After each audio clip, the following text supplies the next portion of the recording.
tal gente? Esto es Plano Subjetivo, yo soy Ginny y hoy les vengo a hablar de otro de los grandes estrenos de Netflix con los que claramente buscan meterse de lleno en la temporada de premios, con una de esas historias en las que una estrella de cine que ya está entrada en sus 60 años empieza a replantearse su vida y el éxito a su alrededor. Una película que tiene un aire a 8,5 de Fellini, aunque con un estilo muy del nuevo Hollywood, que a la vez es sumamente metatextual, y no lo digo solamente porque sea una cinta que está hablando del cine, sino porque creo que esta película representa una idea que hace tiempo viene tomando fuerza, y es que estamos ante el final de otra etapa de Hollywood. Pero bueno, antes de seguir contándoles más sobre esta película, tengo que hacer un pequeño aviso para los que vayan acá de casualidad por el algoritmo y decir que este video no es un resumen ni nada por el estilo, sino solamente una breve y simple reseña para contarles de qué trata Jake Kelly.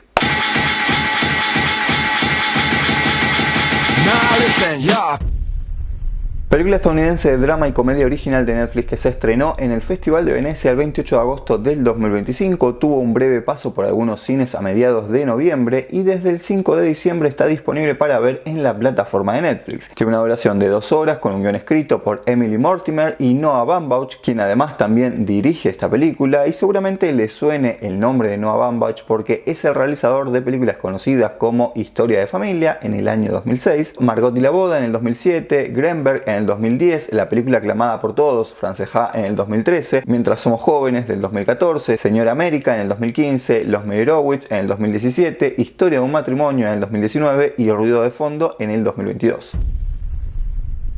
La trama nos sitúa en la actualidad en Estados Unidos, en pleno Hollywood, y se nos va a presentar al exitoso y mundialmente conocido Jake Kelly, un actor de 60 años que tiene una larga trayectoria en Hollywood, que acaba de terminar una nueva película y dentro de una semana va a empezar el rodaje de otra. Como tiene el fin de semana libre, le dice a su hija adolescente de pasarlo juntos, ya que próximamente ella se va a ir a la universidad y como él después tiene varios rodajes, no van a poder pasar tiempo de calidad juntos. Pero ella le dice que ya le había dicho que tiene planeada una escapada con sus amigas viajando en tren por Europa. Y para colmo, en ese momento llega su agente Ron, que le va a contar la noticia de que el productor Peter Schneider falleció, un hombre que fue muy importante en la carrera de Jay porque fue quien lo descubrió y le dio la oportunidad de protagonizar grandes éxitos de taquilla. Es así que ambos asisten al funeral de este hombre y ahí Jay se va a encontrar con un viejo compañero de teatro llamado Timothy, que resulta que fue la persona a la que Jay había acompañado a una audición que estaba haciendo este productor Peter Schneider hace más de 30 años, pero que al final lo terminaron eligiendo a Jay, que se había animado a hacer también el casting. Y como hace muchos años no se veían, decide ir con Timothy al viejo bar al que iban cuando eran jóvenes, y luego de una acalorada y profunda conversación entre ambos, Jake Kelly decide al otro día cancelar su participación en su próxima película y tomarse un avión privado rumbo a Europa para pasar el fin de semana con su hija. Como es de esperarse, su agente Ron trata de hacerlo entrar en razón y decide acompañarlo junto con todo su equipo a Europa para que recapacite, haga varias actividades esos días y después retome nuevamente lo acordado la siguiente semana. Pero esto no va a ser una tarea fácil porque Jay está atravesando una fuerte crisis sobre su figura como padre y también sobre su identidad en el mundo.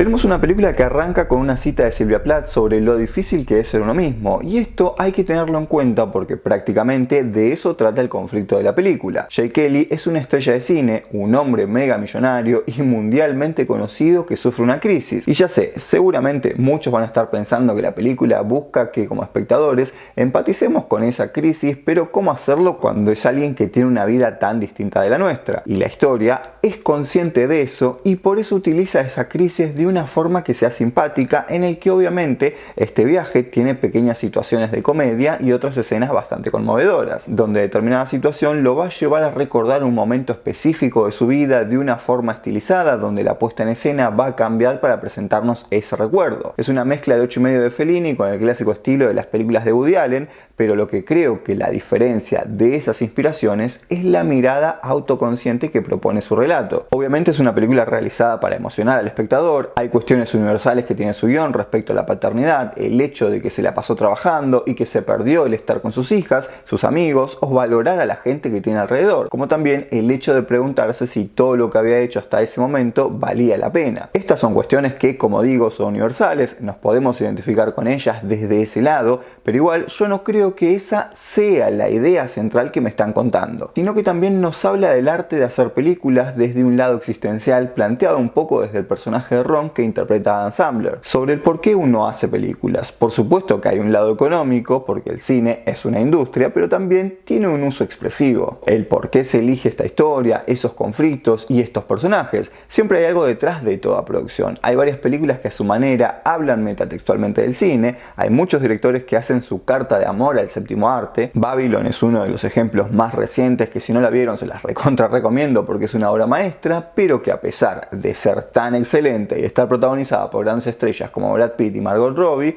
Babylon no es una película que la haya visto mucha gente, e incluso es una producción que no pudo recuperar el dinero de su presupuesto. Y acá es donde para mí Jake Kelly es muy autoconsciente, porque es una película pequeña, complaciente, que busca que el espectador se divierta y se emocione, lo cual para mí lo logra bastante, y sobre todo con aquellos espectadores que buscan mirar una película como entretenimiento y no como una obra para criticar, pero que a la vez también busca hablar metatextualmente de para qué existe el cine, que esto también tiene mucho que ver con lo que él descubre en el final, pero para hablar de eso tengo que avisar que a partir de acá voy a empezar a hablar con spoilers. Tanto el personaje de Clooney como el personaje de Adam Sandler tienen una familia que de alguna forma mucho no los quieren. Posiblemente sea porque se la pasaron trabajando, las descuidaron o por X motivo. En el caso de Jake Kelly lo vamos a ver más explícito por su relación con sus hijas como con su padre. Casi todo su equipo lo ve como un producto o un jefe, y además él tiene esta personalidad narcisista y egoísta de que hace lo que se le canta y cree que obtiene todo lo que pide, pero al final termina solo. Mientras que el personaje de Rom es súper atento, pero pareciera que a nadie le importa su existencia o sus sentimientos, ni siquiera las estrellas que representa, porque incluso vemos cómo uno decide dejarlo, ni tampoco pareciera importarle mucho a su familia, porque la esposa pareciera estar más pendiente de que no haya perdido su trabajo de lo que le pasa realmente a él. Y ahí es donde entra esta idea de para qué uno hace películas, que es bastante similar a la idea de que es el arte, porque no hay una sola respuesta, o sea, en el final uno lo ve representado en el rostro de ese público, en las emociones que le genera a los espectadores, y yo encuentro recontra válida esa respuesta, porque justamente es una película hecha para el público, no para la crítica, y esto lo vamos a ver porque está protagonizada por dos actores que, más allá de ser estrellas mundialmente conocidas, tanto Clooney como Adam Sandler, se les critica hacer siempre lo mismo, que solo en 2 o 3 películas actúan muy bien, e incluso yo admito que no son actores que me convocan o que me generen ganas de ver una nueva película de ellos, como sí me pasa con Emma Stone, DiCaprio, Pattinson o Adam Driver, pero aún así no podemos negar que al día de hoy tanto Clooney como Adam Sandler son actores que trascendieron y convirtieron sus películas en recuerdos para todo el mundo. Fíjense que hay muchos diálogos que hacen referencia a que las películas son pedazos de tiempo. Así como Jake Kelly recuerda su vida como escenas de una película, nosotros como espectadores recordamos secuencias o escenas de determinadas obras. Ahí es donde está el verdadero juego metatextual que plantea esta película. Por ejemplo, el personaje de Tim, que interpreta a Billy Crudup, representa un poco de forma irónica la carrera de este actor, que en la vida real parecía que se iba a convertir en una superestrella, pero nunca lo terminó logrando. Y me gusta mucho cómo el guión se la juega desde el inicio con esta idea de trascendencia, a partir de ese conflicto en el que Tim le dice que le robó el futuro y la carrera que él tenía proyectada, pero que en realidad Jake Kelly solamente lo hizo mejor. La audición fue la misma, las ideas las podían haber usado ambos, pero al otro le fue mal, ya sea por el motivo que sea. Por eso al final, cuando ya conocimos toda esta personalidad que tiene este personaje, su historia de vida, y vemos ese montaje de tantas películas que hizo durante más de 30 años, se busca dejar en claro que no es el mejor actor,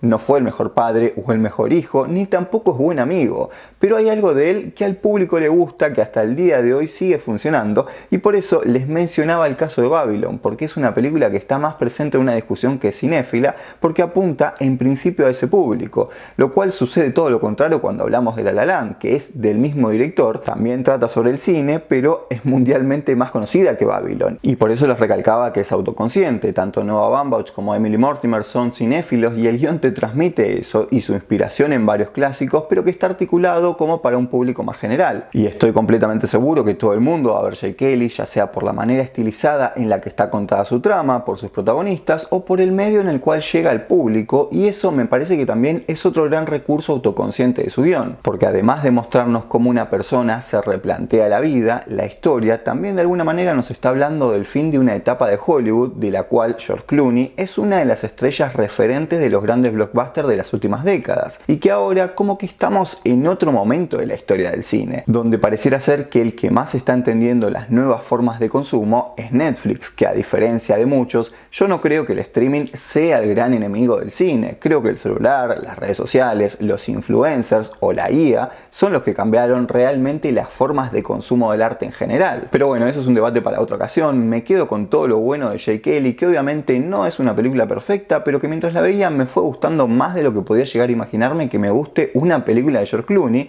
pero como estaba dirigida por Noah Baumbach no podía no verla y realmente me sorprendió gratamente. Así que nada, si llegaste hasta acá y me viste o me escuchaste con el podcast, te lo agradezco muchísimo. Espero que el video te haya sido útil o al menos entretenido, y como siempre les digo, cuídense y espero que tengan un lindo día.